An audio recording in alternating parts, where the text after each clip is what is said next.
USAID kamachielo moko kuom jogo matiyo gi riwruoge ma ok mag piny owacho mano mane siro kod riwruok mar USAID e kaunti ma Homa Bay koro yudo fungruok bang' dok kendo yudo thuolo mano mar dok kendo e tich. Jotijego ma onywando nurses kod jochiw thieth mamoko koro biro tiyo e subtende mano mane gintiere nyaka dwe mar Ang'wen higani.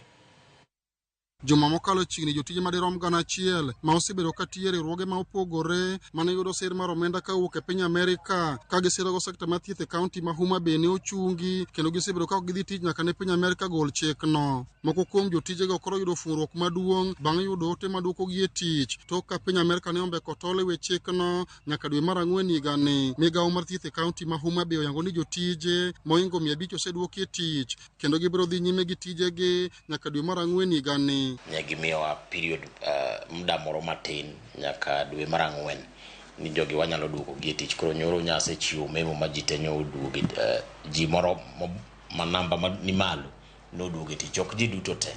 Ne waduoko ji 568 but moko to nyoko duogo. Koro problem kata shida manyo wan go kaini e wik achiel mokalo nyo puonjowa gik mang'eny ni nyaka wan wawegi kaka jo Kenya governments mopogore manyiso ni county governments kod national government nyaka waikre mondo services gi koro wakawgi up. Moko kuom jochiw thieth mane ochungi e tich kendo yudo thuolo mar dok e tich kendo ywago pek ma gisebedo ka gikalo nyaka ne chungi e tich ka gikono gisebedo kod kibaji maduong' nyaka ne kawo okang' ma chungogi e tich. Sama ng'ikruok ma kamano obede ne wawinjo matek wan kaka jotich mondik e iye ka kech en gima nobiro apoya nono to kata jotuo ma bende wasebedo kwa konyo ka bende ne nigi shida mang'eny nikech gisiko ka gigonwa simu ka gidwa ng'e ni to gimotimore ni odwa timore kinde marom nade to ere kaka inyal kony koso en gima orumo gi kanyo. Ka nyoro nwayudo barua ni onego waduogi ne wabet gi mor nikech jotuo mane wan go jotuo mane wan godo koro ne nyalo yudo yue nikech ne gigochonwa sa ka sa yath nitie to wabe wajiwo gi ajiwa. Chenro ma gisebedo ka gitimo osiptende mopogore osebedo kod ng'ikruok maduong' kendo jotuo osebedo kod kibaji ka gikoni okang' mar duokogi e tich biro kelo konyruok ne jotuo. Sana kwetu tunaona wagonjwa katika njia elektroniki.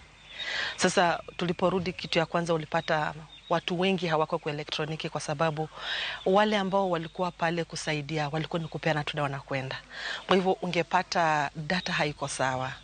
Maana kuna wengi wamekuja hawajapewa dawa. Magitimore ka riwruok makelo ratiro mag jogo eko matiye migepe moko mag piny owacho okoni ondamo mane piny Amerika okawono. Koro onego bed puonj maduong' ne sirikande mag kaunti kod sirikal mamalo mondo gibed ka giketo maino margi e bero sekta mar thieth e kor gwenge. Wakwayo mondo sirikand county government obed gi chenro makare mondo mi kata ka chieng' moro joma miyowa kony gi obedo maonge to ok wabed gi ywagruok kata rem ni jowa tho, jowa hinyore, jowa ok nyal nwang'o thieth e yo mowinjore nikech nok mar pesa kata onge mar yedhe. Ali Abich, Ramogi TV, Homa Bay.